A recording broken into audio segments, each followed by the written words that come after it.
Dans l'épisode d'ici tout commence du lundi 10 janvier 2022, Tessier, Benjamin Baroche, a évincé Clotilde Elsa Lungini, du concours des écoles culinaires. Cette dernière demande à Maxime, Clément Rémien, d'aller plaider en sa faveur, mais le jeune cuisinier est d'accord avec la décision du directeur. D'ailleurs, c'est lui qui a dit à Tessier que Clotilde n'était pas apte à représenter l'Institut. Un peu plus tard, les élèves sont surpris de voir la chef Armand se présenter en cuisine. Cette dernière laisse entendre que Maxime préfère faire équipe avec Tessier parce que c'est un homme. Lionel, Lucien Belvès, et Charlène, Paula Petrenko, tombent des nues. Salomé, elle, ne comprend pas pourquoi Maxime préfère travailler avec Tessier plutôt qu'avec une chef intègre. Le jeune homme lui explique qu'il ne peut pas se permettre de perdre le concours.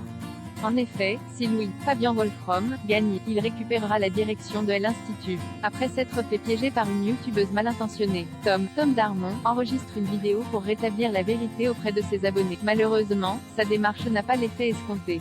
De nombreux abonnés continuent de l'insulter et Tom redoute de perdre tout ce pour quoi il a travaillé.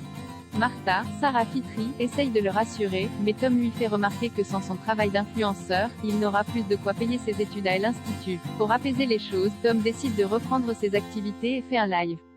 Un internaute surnommé KILLTOM en profite pour l'insulter, mais Tom se paye sa tête et l'humilie en direct. Le live rencontre un joli succès, ce qui rassure le jeune cuisinier.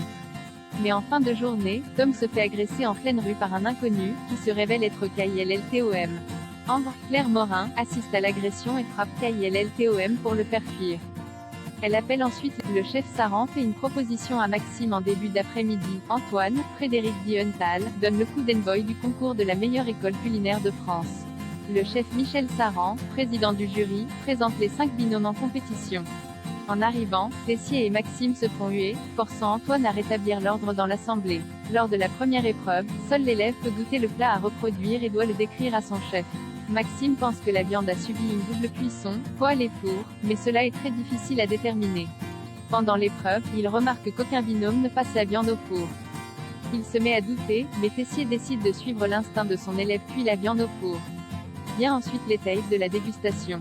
Elodie et la chef Cardone, Alexandra Vandernot, scène sortent bien, mais leur tuile est ratée. Elodie présente ses excuses à sa chef, qui se met en colère contre elle.